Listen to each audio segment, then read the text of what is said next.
So a reminder that we will start this meeting with a guided meditation, and then we can have a discussion.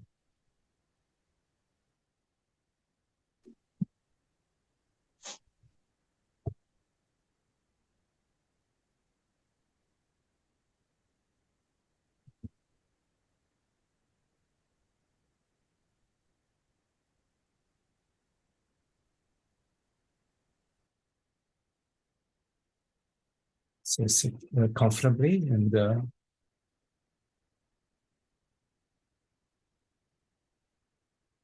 welcome your experience just as it appears to you.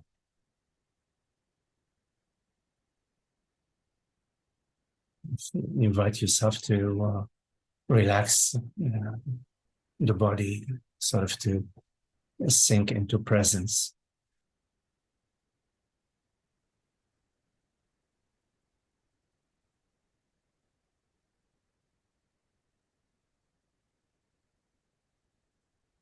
You don't need to do anything during this meeting.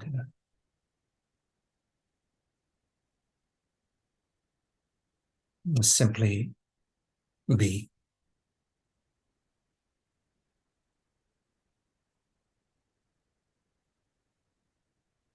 You already are this effortless presence.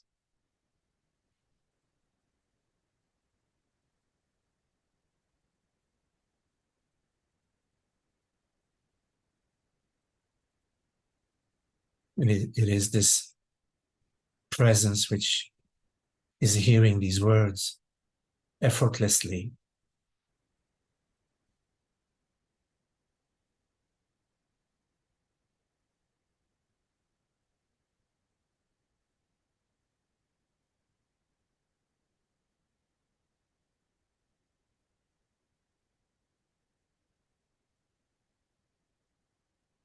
Thoughts may appear to you like clouds appearing in the sky.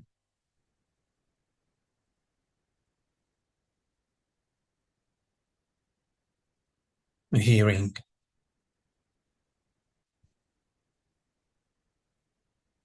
the mystery of hearing.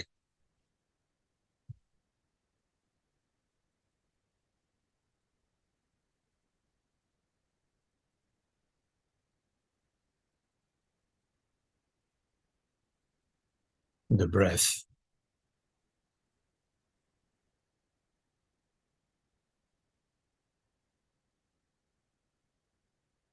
A gentle movement.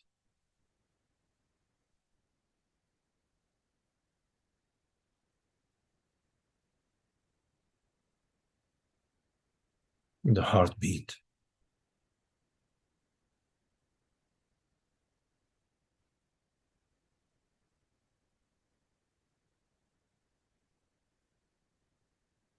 Everything appearing effortlessly within this spaciousness of awareness.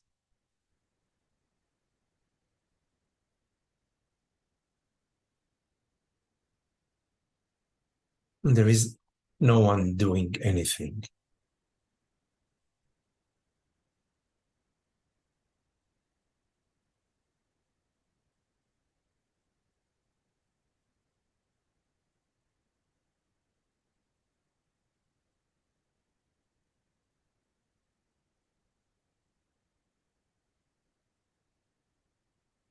There is nothing in our experience which is not imbued in awareness.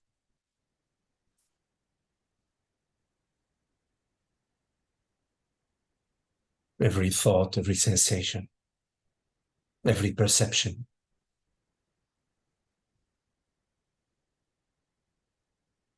is imbued in awareness.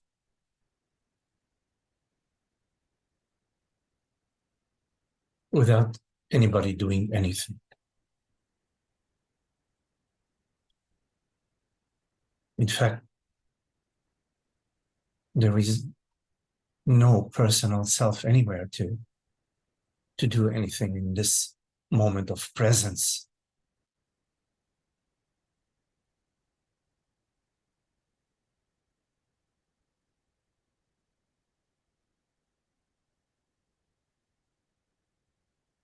Presence itself, it's appearing to itself as hearing, perceiving, sensing.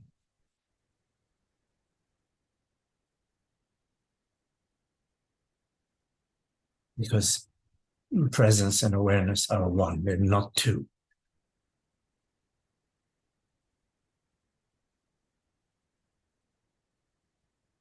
Being and knowing, beingness and knowingness are one. Two sides of the same coin.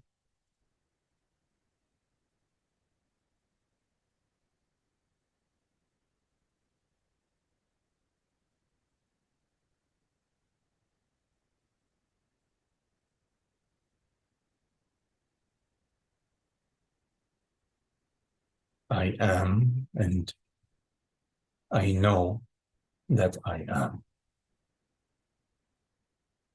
This inherent knowingness in being, and the inherent beingness in knowing.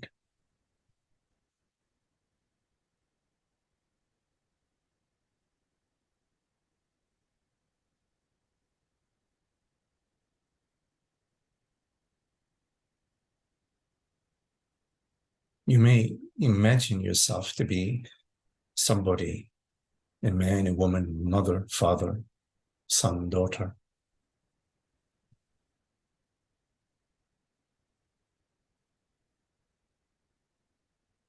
But this imagination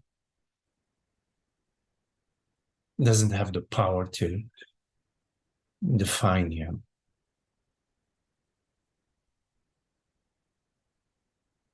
Just a belief, which is an appearance, a cosmic event.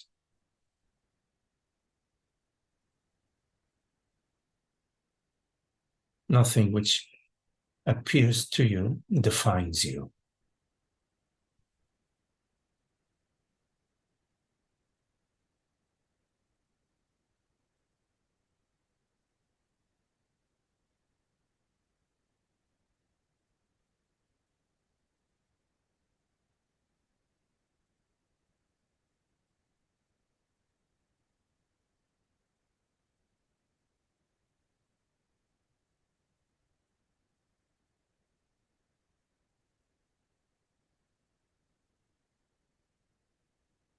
You may imagine yourself to be the body.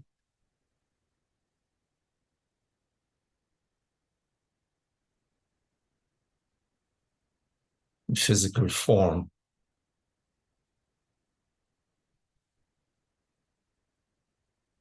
A breathing instrument.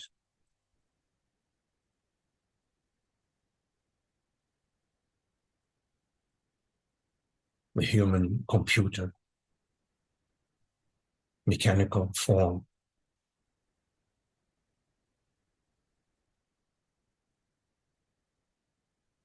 But a mechanical form is not conscious, has no consciousness.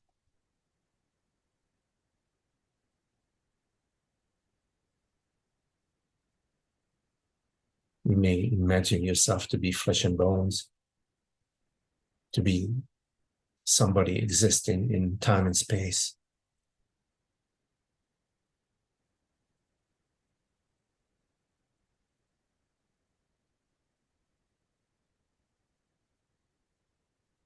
And yet you are the reality which perceives thoughts, images.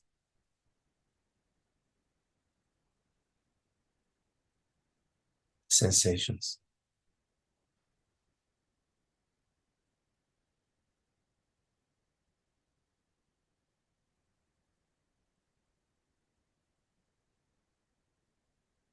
You are that which is unchanged and unchanging and unchangeable. this aware presence, consciousness.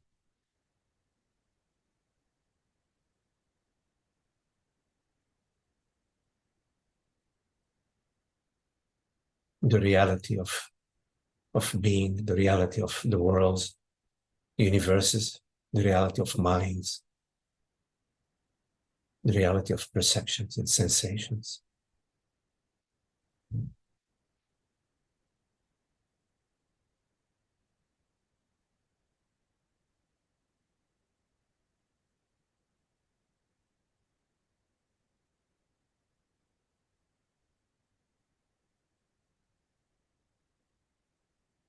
Although there is a physical form, a certain shape and size and phenomenal qualities,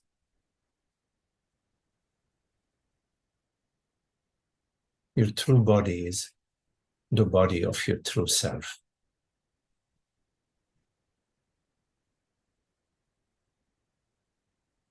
The true body is the body of consciousness,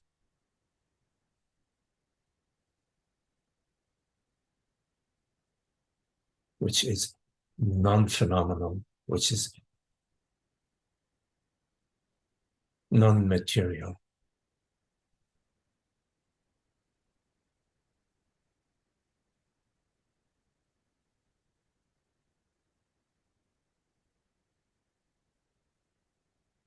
I consciousness, I awareness, I presence.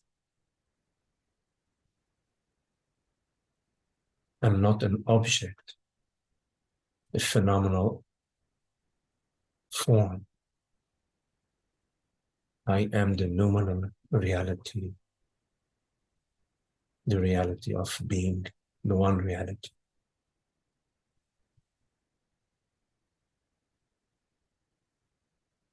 Given I am noumenal, my body, my true body, and my only body is noumenal as well.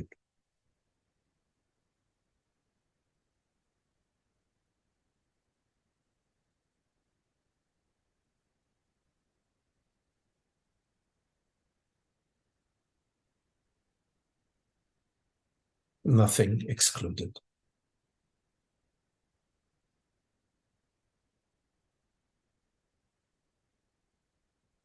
So you invite yourself to relax the sensation, the physical, at the sensory level.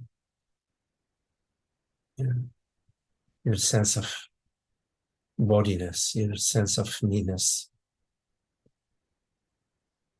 Relax that sensation and allow yourself,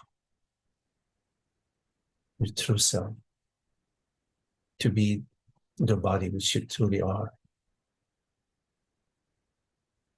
This borderless body beyond the skin of the physical form.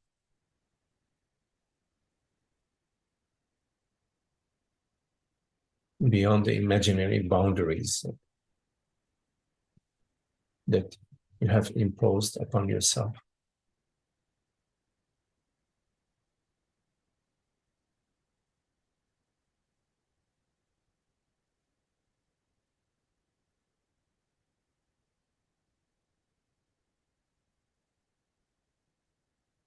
There are no barriers, no walls, no edges between yourself and the universe.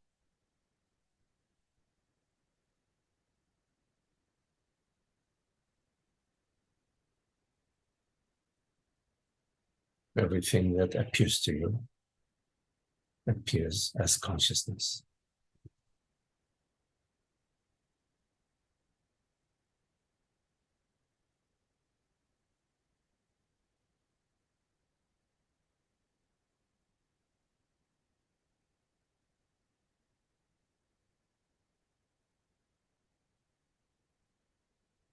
So in your life, you can explore being borderless. not by thinking about it, but by sensing in your way into it.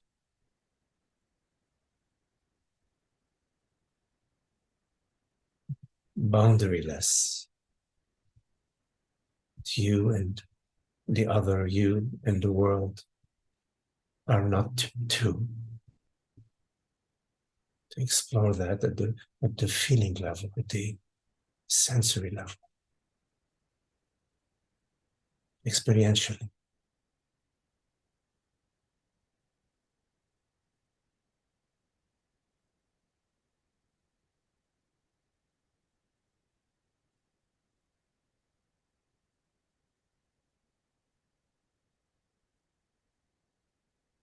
Everything arises within you.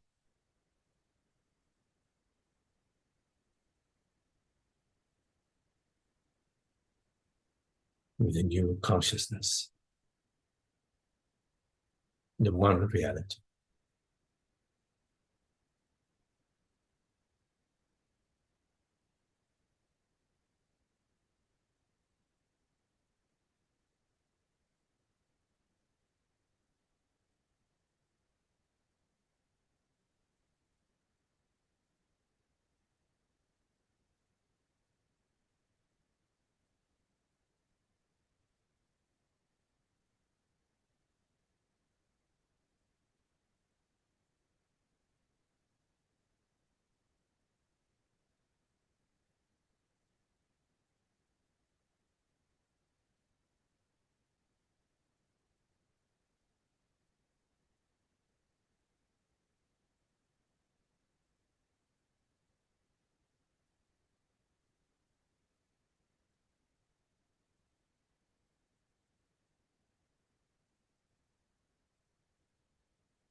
You are not separate from the hum of the airplane.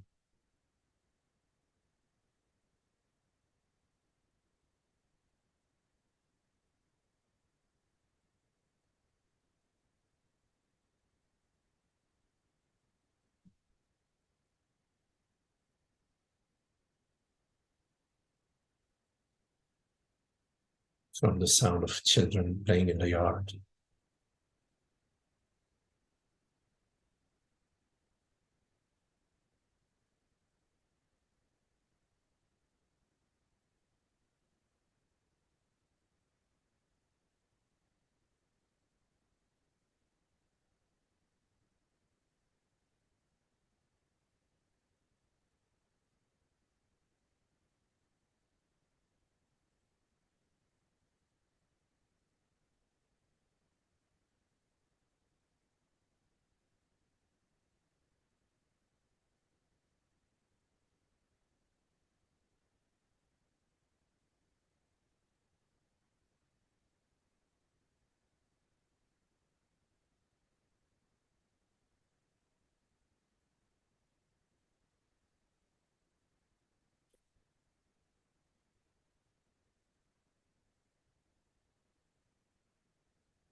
Okay, so if you have any questions, anything that you would like to discuss, if you can make sure you unmute your mic, and you're welcome to turn on your video. So any questions?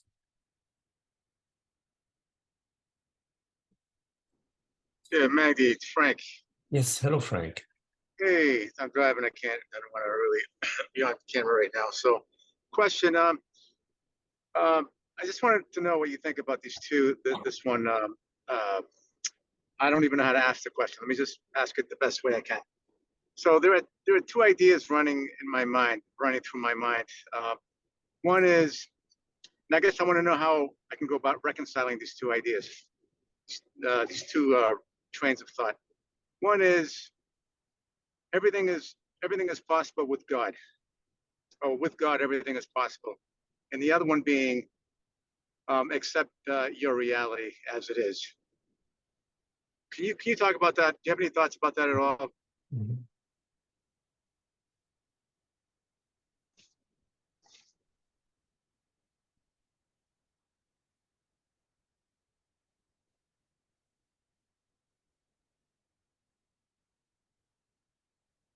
mean, when you say your reality, I guess you're referring to your current experience, because reality. Yes, except I'm sorry, I should have clarified that. Not except just your circumstances or your, like, let's say somebody has a terminal illness. People say, I've always heard these two things over my whole lifetime, I guess. Some people would say, accept your reality, make peace with the fact that you have a terminal illness. Whereas another camp would say, with God, anything is possible. So pray to God and you can be healed. Oh, I see. So Yes. so that's what I mean. Yes. Yes.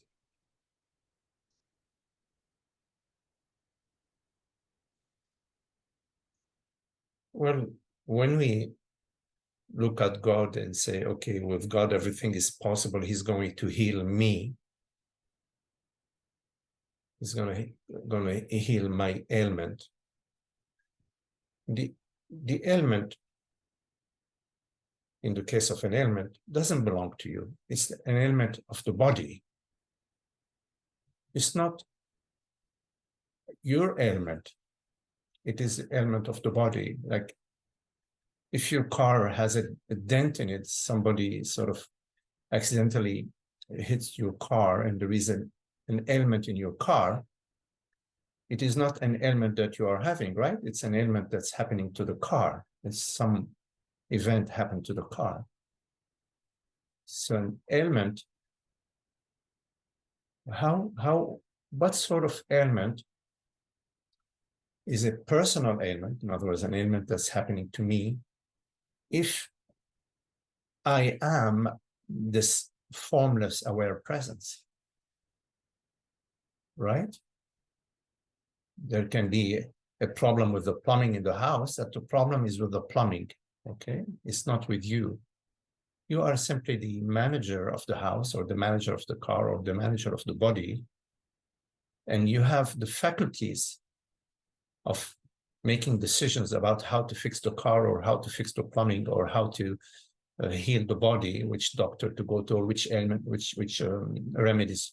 So you have all the tools that you need, which means the intelligence to investigate and to find the best way to deal with the situation. And these faculties, this intelligence that's been given to you, that is God-given, meaning it's given by the universe. It's not your personal feat. You don't have like a person, you didn't develop your own personal skills. You were already provided with all the skills of perception, of comparison, of conceptualization. Those skills are already available to you. So what I'm saying is already everything is already God's doing, because the intelligence that you have and the awareness that you have is God's awareness, God's intelligence, not your own personal awareness or your own personal intelligence. You follow? Yes, so far so good. Yep. Yes. So when you say, well, I'm going to surrender to God, God will take care of things. Well, God is already taking care of things. God provided the illness or provided the incident or provided the plumbing problem. I mean, it is the whole universe is contributing to whatever problem there is, whether it's with the car or whether it's with the health of the body. It's already a divine doing. And from the divine perspective, there is nothing at stake. So in some cases, we can fix the car and we have the funds to do it and all is well. In some cases, well, we don't have enough funds to fix the car, and then we will just drive with a dented car until situation will change and where we can fix the car. So it's already, God is already providing. Now, in terms of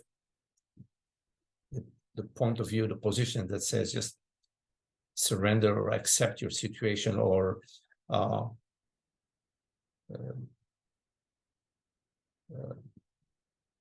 recognize your situation for what it is, of course, there is intelligence in that. You need to recognize your situation. There is no need to argue with God about the situation which is arising, an ailment or whatever it is that is arising. You don't need to argue with God. You simply recognize, oh, well, this is what's happening. The body has an ailment. Maybe it's something, with the digestive system, or something with the nervous system, whatever. And so you investigate. First, you recognize that there is an ailment, and you do your best to find a solution. So in other words, these two camps are not opposing camps. They're the same. Those two lines of thoughts are the same lines of thoughts, as long as you are not imploring God you're not telling God, I have a personal problem. Because in God's mind, there are no personal problems. Everything is God. There's no personal problem. God is not in the personal problem business or personal problem solving. There are no personal problems from God's perspective. But yes, there is a problem with the car. There may be a problem with the body. There may be a problem with the plumbing. So, and God is providing you the intelligence, is providing you the tools to do what you can in that situation.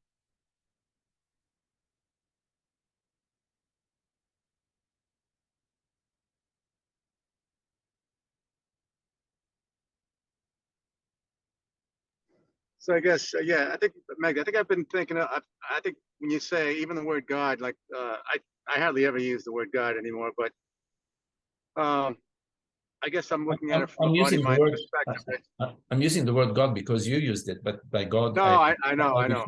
I refer to universal consciousness. Yeah, and I guess that's what I mean too. But I think I was just trying to, I've been trying to, what's the word? Somehow bring those two ideas together in terms of non-duality. Reconcile. Yeah, reconcile. Yes, that's the word I was looking for. Trying to reconcile those two ideas. Because I'm always running up against these, let's say, problems or whatever, and then those two ideas always come to mind. Like, okay, in consciousness there are really no problems. So it's all in the body-mind level. So I don't even know where I'm going with this anymore. In consciousness, there are situations. For example, consciousness meaning our very life, our very experience. There are situations where there are some issues that we need to tend to, and we tend to them, and whatever tools we need to tend to the situation are to a certain extent available to us or not, and then we don't have the tools, and we postpone the not having the tools, and there's not much we can do. But the key thing to understand is that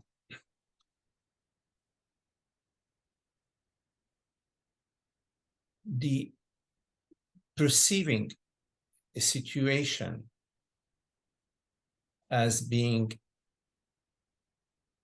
more than just a situation that is presenting itself to you.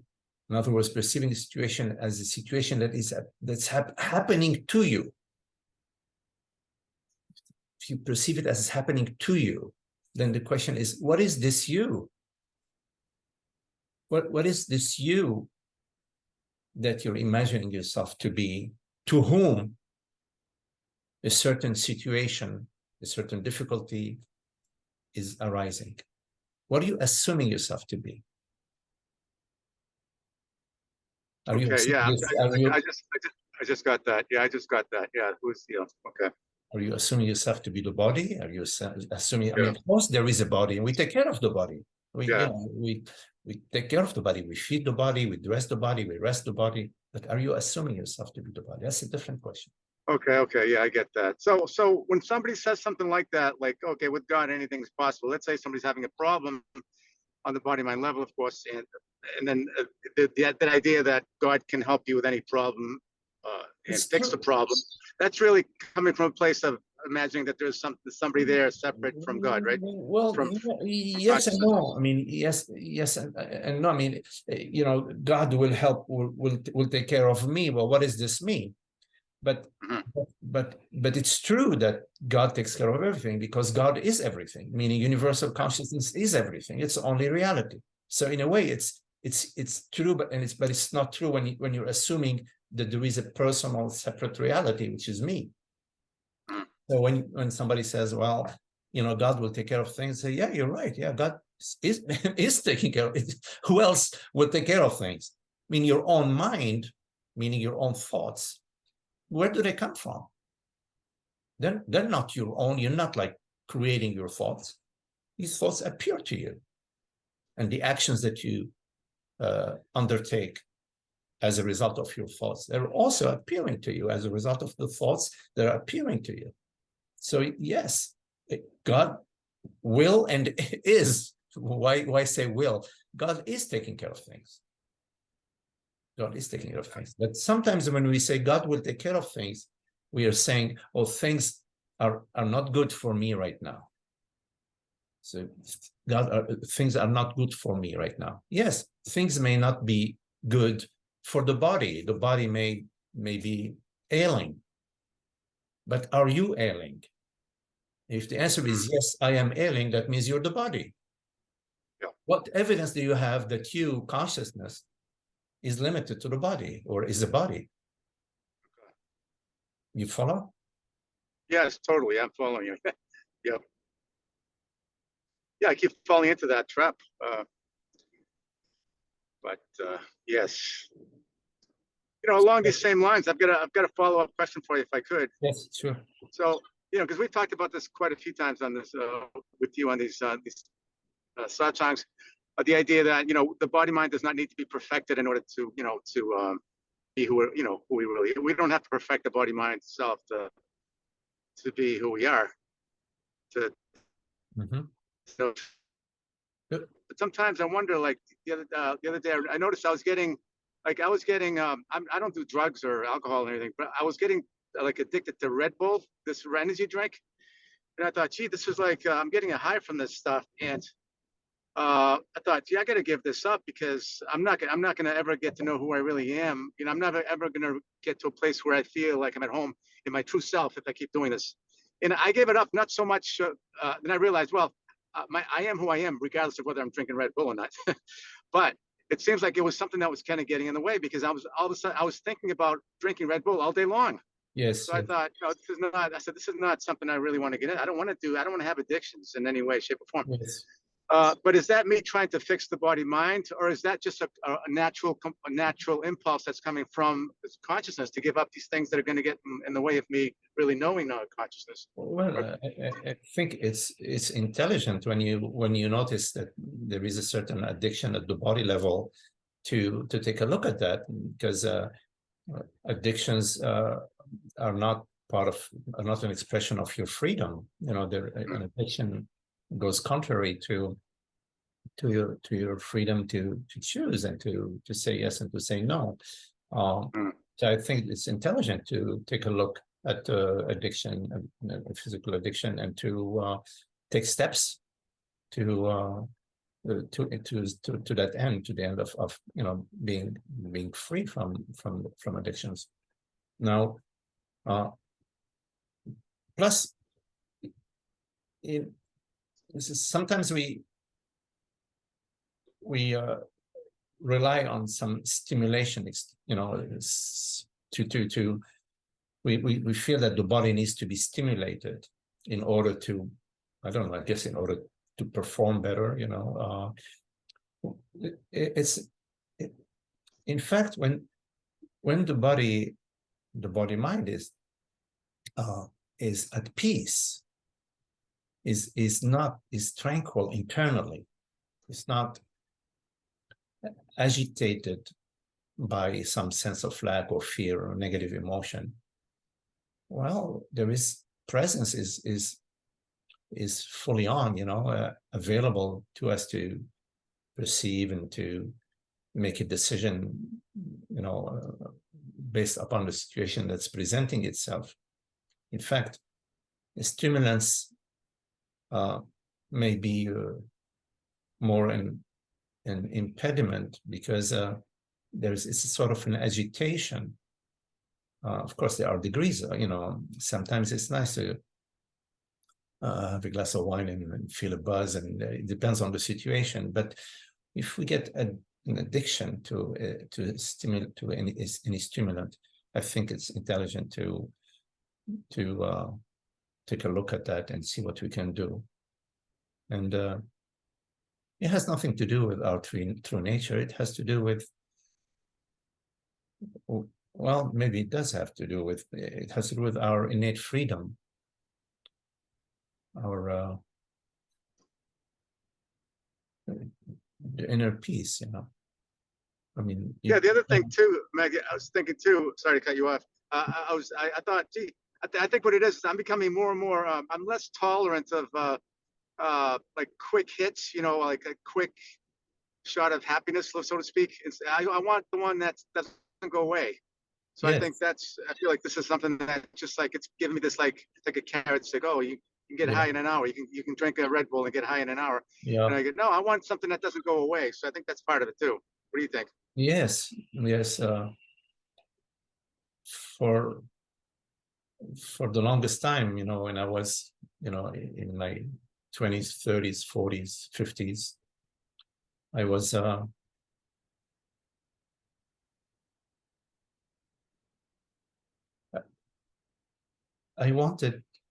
I knew within me happiness. I knew it within me, and I knew whenever it was disturbed. In other words, I knew whenever there was a veil, there was some happiness issue occurring, in my life. And I was drawn for decades to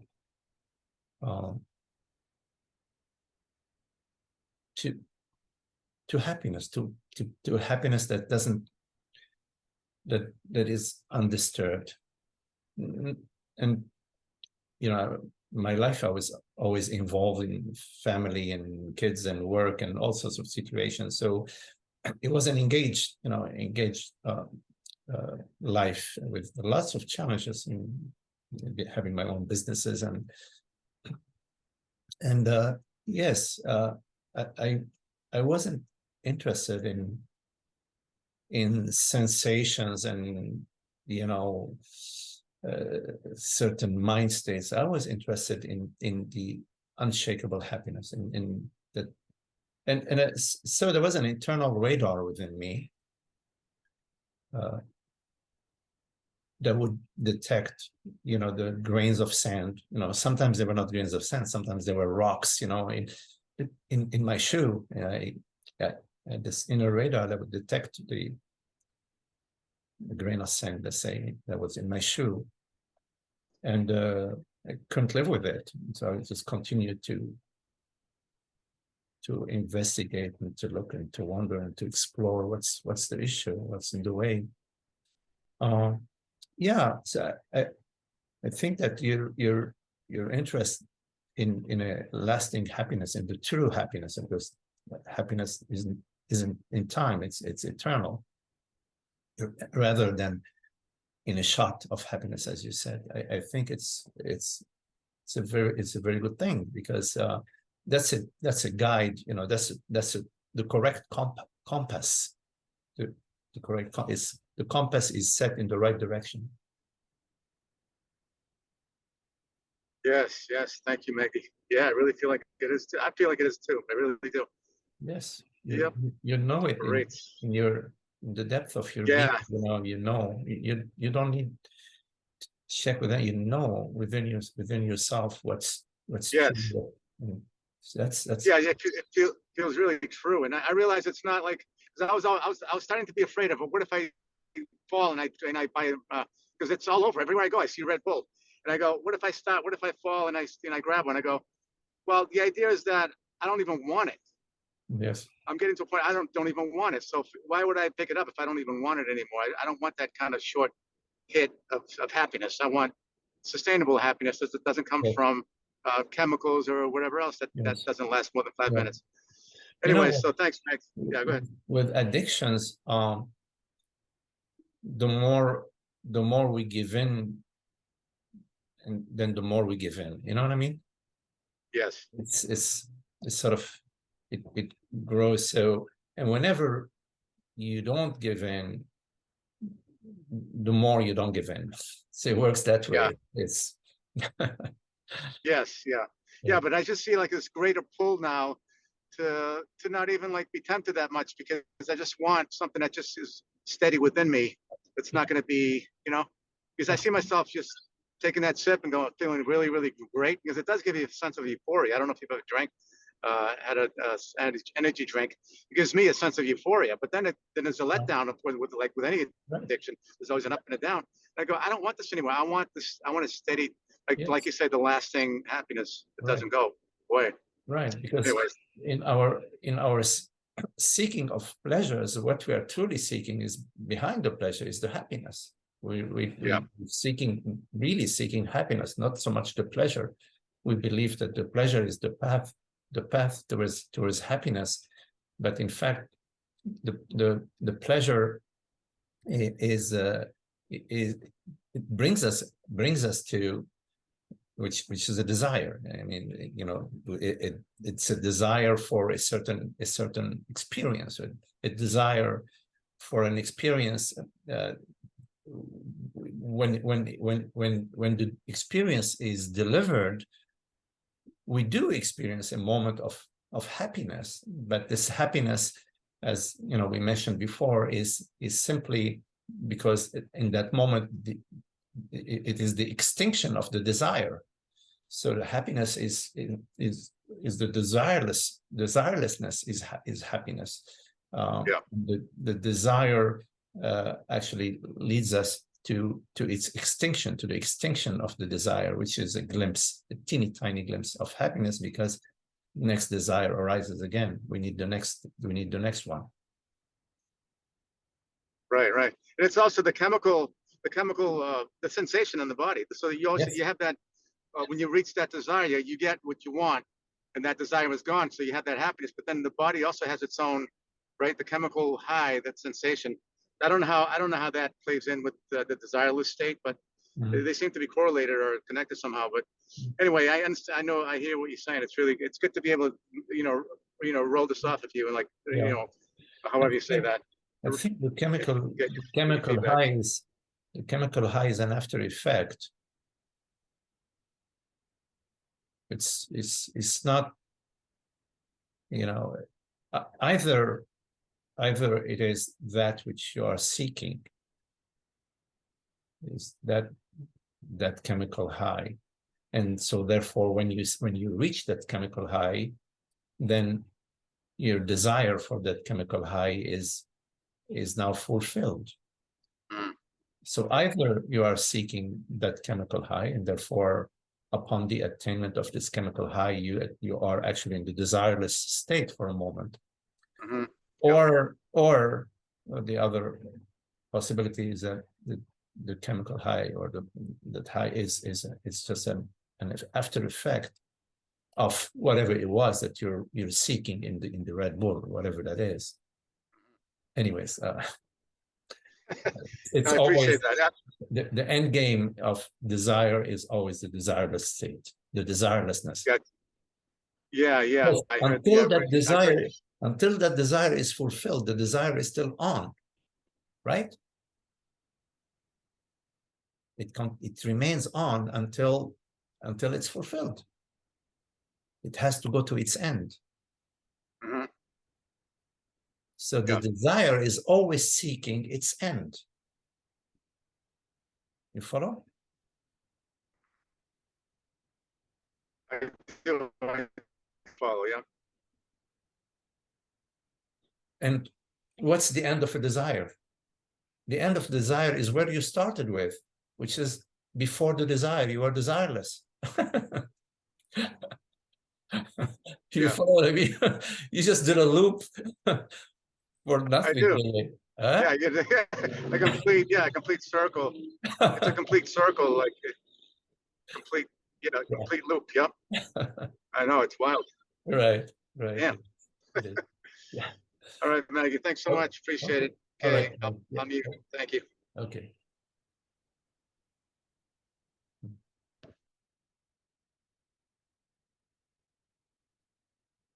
Any questions?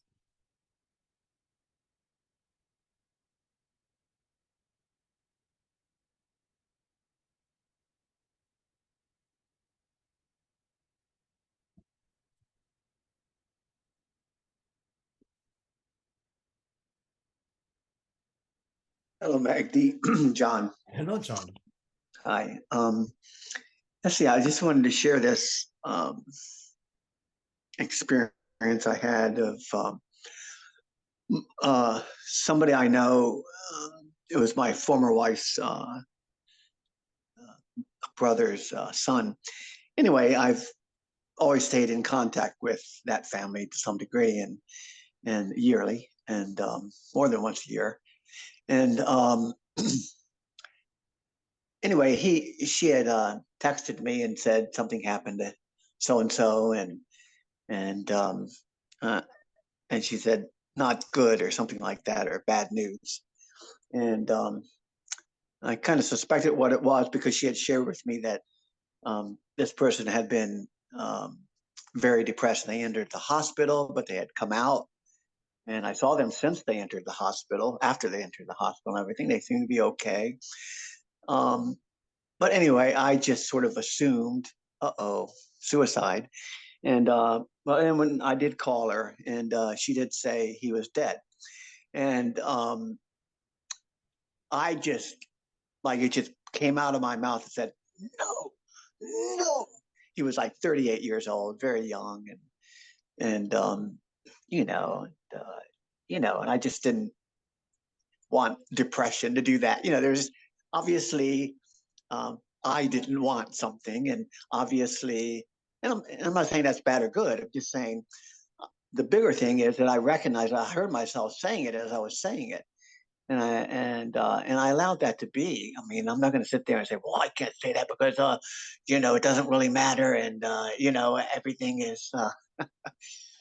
So I let that be as it was, and let the mind do whatever it did. But I also was present to it, and I just realized that while I was present to it, and before I called the father, I realized that wow, that's me fighting the situation and saying no and all that kind of stuff, and it was okay. I mean, I don't care about that. That's what happened. That's what happened. I think the bigger part was one could say the blessing in it. I'm not really big on that, but I'd say the outcome is just more of the realization that the unchanging consciousness, who I am, or my realness is really the one that knows, the one that sees. So the one that hears, the one that whatever you want to call it. But that was the bigger thing, is that I was present, and knowing that peace in that too, because to be able to see a person scream no and to react and everything, because that's how I felt. I'm seeing a person do this, but who was the one that was watching obviously wasn't the same. And so anyway, I just wanted to share that experience. um, I think the bigger thing is that I just let it be as it was. So I don't know, I just wanted to share that. Thank you.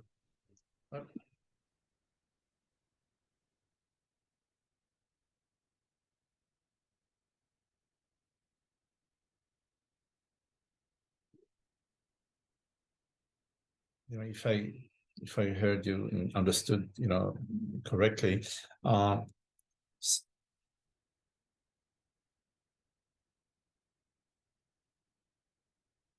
sometimes we say things because the situation sort of is a protocol, let's say, a certain etiquette about what to express, under certain situations, and it may not fully be Advaita, because truly, I mean, if you're trying to express Advaita, the best expression is silence. Right. But in life, there are various situations, and there is a certain protocol, a certain way in which we relate as a social tribe, and so yes, so we do make expressions. We express something that deep down we may not fully, if you really stop and think about it, really feel, but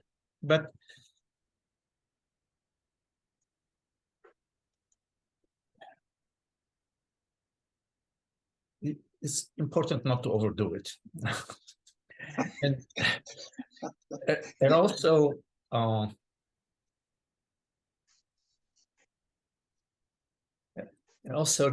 that there may be habits, a habitual way in which we sometimes react, and it's interesting, at least I find it interesting to explore a different way of responding or of being. I find personally that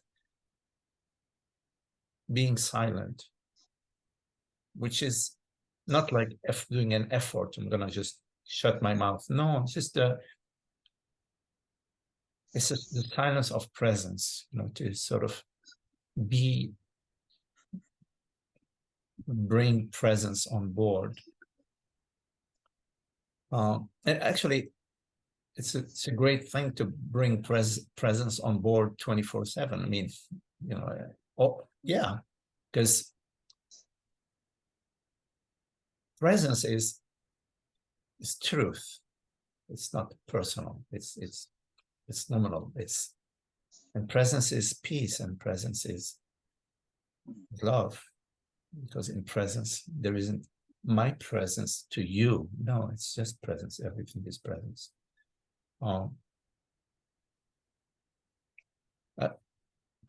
Yeah, I've been in many situations, social situations, where sometimes you feel you have to say some things, but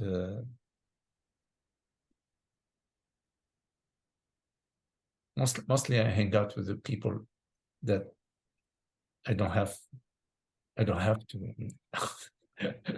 say anything. I can be the fool that I am. Anyways, yeah. I mean, Magdi, my thoughts on if I would have been like silent when she called me and let me know.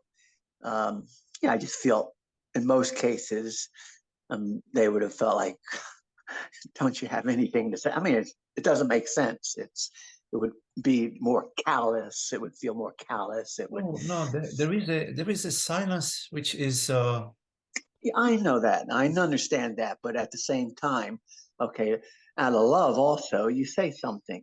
Yes. So Yeah. out of love, there's an expression from love too, Sure. and Yeah, and sure. even though mine was pretty reactive, so I can't say that I came from knowing my you true nature. Love. you are Huh? with people. You meet people where they're at. You see, so yes, Yeah, I mean, yeah. I was it's more silent with her brother. I was more silent with the dad because, and I kind of was smiling because I was just, there was love there because he started talking about politics and going kind of off on that and all the terrible things going on or whatever. So and I figured that was his way of dealing with it or whatever. And I was silent then because there was just nothing to really say, and let him be whatever, let him be. But yeah, I hear you. Yes, I remember once I was in a bad place. And I remember I was at a silent retreat, I guess it was. No, there were times when you could talk. There were like lunch times or something. I don't know. And I remember talking to a person at a table, and I was like grieving or something, and they were pretty much silent. So now some said, well, that's called listening. But whatever it was, the silence was there, and it was healing. And it was healing. So, not that it has to be, or that's the great effort, but I hear what you're saying. I'm reminded of this retreat I went to, decades ago. It was a Zen retreat, 7 day of silence. And after the retreat, it was upstate New York, in Rochester, New York. It was winter. And after the retreat, I went out in the garden. It's all snow, and there was this bench that was cleaned, and so I sat on the bench, and this fellow, this senior student, because in the Zen tradition, the seniors, they wear a special thing. It's called the rakusu. Anyways, the senior student sat next to me, and we're watching this beautiful garden, and we're both in silence. And then I said, "Oh, it's such a beautiful garden, isn't it?" And I was expecting him to sort of say, "Yeah, it's really beautiful, really lovely." Instead, he just got up and left. I disturbed his silence. Yeah. I felt so bad that I was just saying such admiring the scenery, and I guess I rained on his parade. I don't know. So I don't know how it Yeah. goes. Sometimes being silent is not so good. Well, some people I know when I was doing a lot of that there was kind of a thing because people would talk about it later, but there was kind of a thing of you're following the rules and you're doing what really how you can meet God or meet the true reality, and so you're silent. So there's actually it's a double type of thing. Like you want the silence, but at the same time you're sort of judging the other person that's trying to say something and saying they're not following the rules. And It there's a depends judgment. how in silent retreats. Depends how long the retreat is. In longer retreats, my experience has been that all the initial mind chatter, the first 3 days or so, quiets down, and towards the end of the retreat, although you had spent many days in silence together, you feel very close to each other. You feel like you know each other. Anyways, that's I don't do silent retreats now, but it takes a while for the chatter of the mind to download. Right. Anyway. Thank you, Magdi. Okay, Thank John. Nice chatting with you. I Take hope care. all is well with you. Everything okay with your health?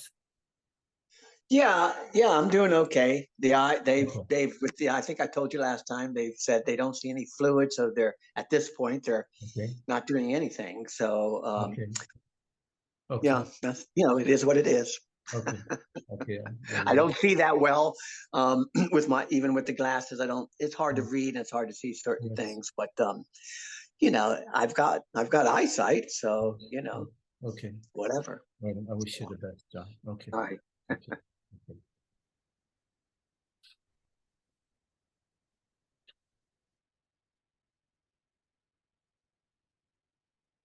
Any questions?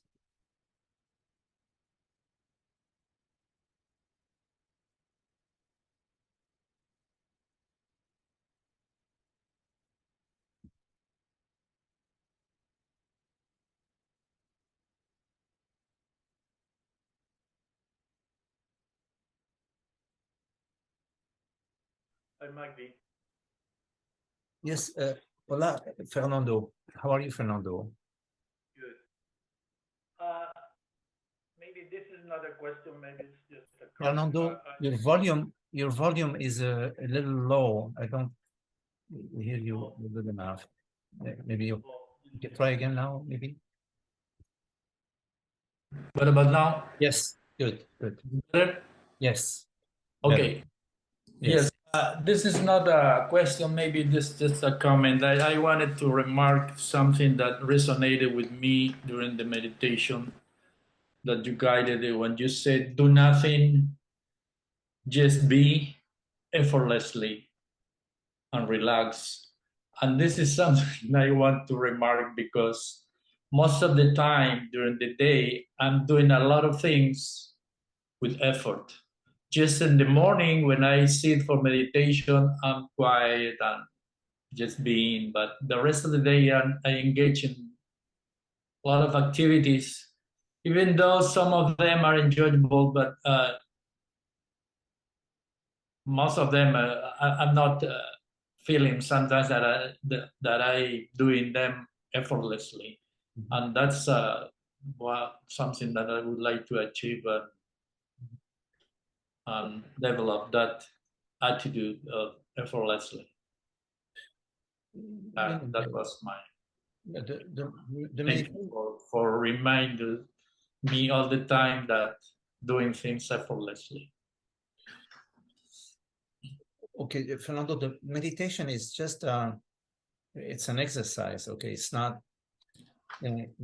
It's just a model. In life, in life, effort is required in various situations.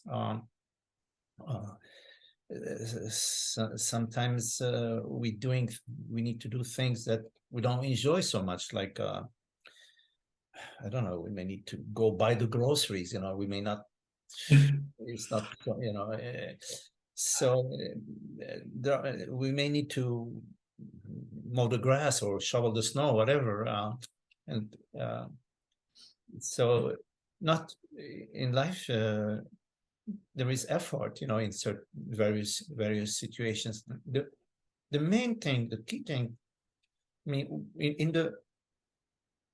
the meditation, we're sort of suspending, the world, suspending as much as we can, from any stimulation, so that we can experience presence, our true nature, beingness.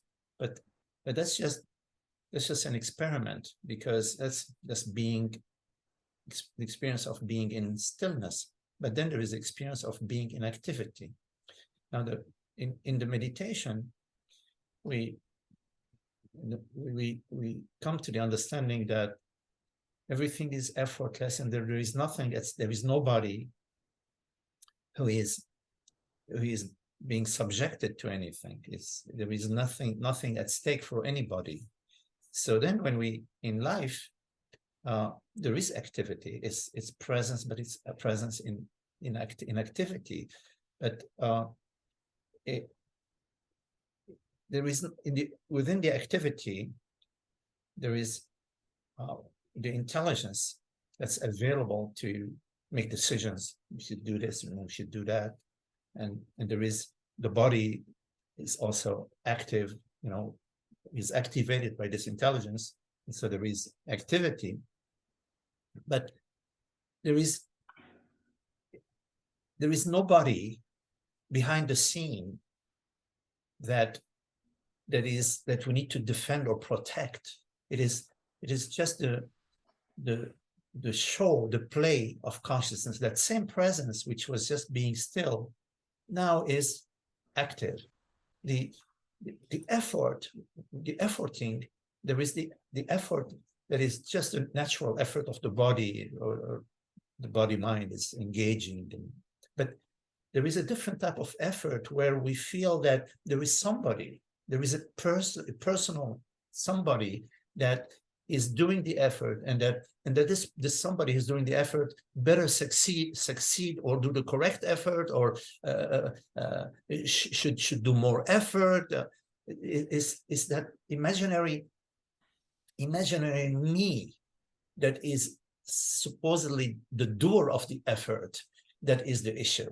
Because effort in the body, like when we're rushing, you know, because we have to get somewhere, but we have to catch the train, the body is completely engaged energetically to get us to, in the mind. Oh, we have 4 minutes, the train is leaving 4 minutes. There is this engagement, but it's just the body. It's the body mind that's engaged. So in effort, in your life, the key thing is that there is nothing at stake for somebody. Because when there is something at stake, it's always for somebody. There's somebody behind the scene who is, we're trying to protect, we're trying to defend, or trying to safeguard, you see. And there's that feeling that I, this personal character, I must do it, I must succeed, I must strive. You see, all these principles that relate to the imaginary me. So in the absence of this imaginary me, there is just intelligence of what do I need to do? I need to finish this painting. You know, if the client, I need to, you know, get 5 paintings ready for the gallery. You know, I have 2 weeks. So obviously I have to work maybe for the next 2 weeks, 10 hours a day painting, you see. So it's not like there isn't, I have to do that or else something bad is going to happen to me. I have to succeed or else. No, this is what we're trying to do. I committed myself to an exhibit, and I have to produce 5 or 6 paintings. And so this is what I'm doing. But there is nothing at stake. That's the key thing, Fernando. But there is nothing at stake. So you can notice. Don't make an issue of the effort. Rather turn your attention to the worry, the concerns, the fears, the judgments behind the effort, you know, or throughout the effort. That's it. That has nothing to do with the effort. You know, that has to do with somebody who you know is being judged and is judging itself and is pushing itself and when you forget yourself, even you are doing something, the effort disappears. Yes. Let me give you an example, since you spoke about the paintings. For instance, I've been drawing most of the day today before the satsang, and I've been doing several drawings, but even though that intellectually I know that I'm making an effort, I'm doing a work and working a lot, working hard, but I don't feel that it's an effort. Right. You know, because in the process I'm so involved that I forget about myself doing something. Yes. Does it make sense? Yes, absolutely. Yeah. When you are absorbed in an activity, there is no time in a way. It's like time is suspended, you know. Yeah. After then you think, oh well, you know, I started from 6 o'clock, and you know, but that's afterthought. It's an afterthought. Time comes in as an afterthought. Yeah. There is no time. Yeah. There is no time, there is no effort. In presence, yeah, there is no time, therefore there is no effort. Yeah, so the meditations are just experiments. Okay, they reveal an understanding.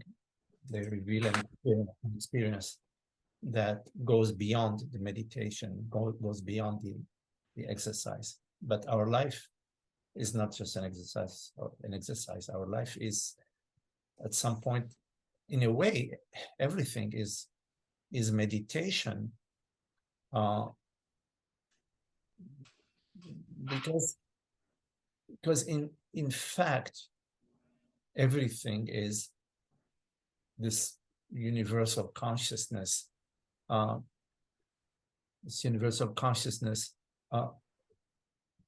nothing is outside of it. There is nothing outside of it. So everything is meditation, including ignorance, because ignorance, the belief that I am a limited personal self existing in time and space. Even that belief and that feeling is a universe doing it. There is no person actually who's doing that. There is no, it's a universal unfolding. And there is an understanding, the understanding that it's just one reality. And there isn't a separate me reality outside of the reality of the universe. There isn't a separate reality, my reality and your reality, or her reality. This understanding about reality, and that the reality of our experience is consciousness. It's not the thoughts, it's not the memories, it's not the feelings that you have, it's not, your house. The reality is, it's consciousness. So the understanding about the reality of consciousness, and that and it's just one reality, is doesn't leave anything outside of it. There's nothing outside of it. And so that this understanding, when we come to this understanding, and we align ourselves with this understanding, I say we align ourselves because we have a tendency to separate ourselves. I am this person and the world is that. So we have to align ourselves with this understanding, meaning to whenever we notice that we're adopting the position of a separate me, to sort of recollect our understanding. We recollect our understanding that in fact there is no separate me. It's just this transparent presence. And this transparent, this understanding, and aligning ourselves with this understanding, heals everything. It heals the illusion. It heals the illusion of separation and the illusion of personal effort and the illusion of success and personal success, personal failure. All the illusions about personal me, like, why did I do this? Why did you do this to me? All this is healed in presence.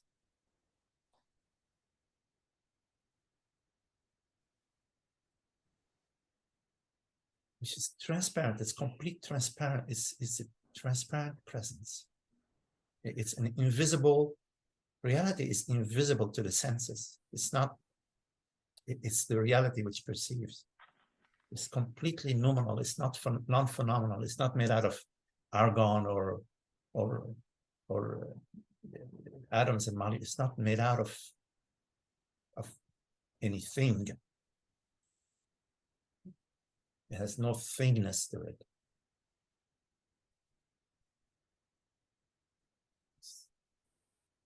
It's what we refer to as I, I, only one I being the universe, being the reality.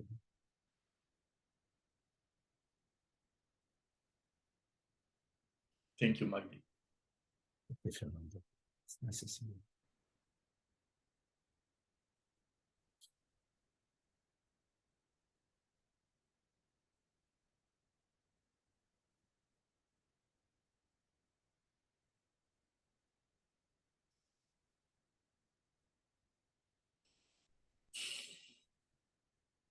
Any questions?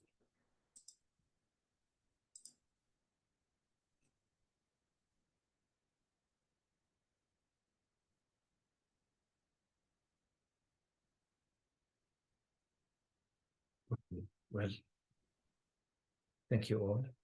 And thank you for your lovely presence and company, Holger, Nathan, Fernando, Ola Emmanuel, Richard, Carol, Shiva, John, Patrick, hi Patrick, Uli, nice to meet you, Uli.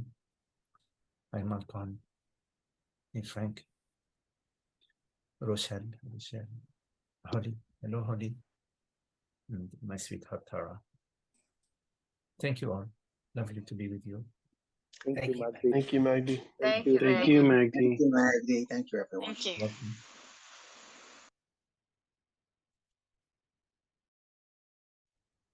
Bye, Olga.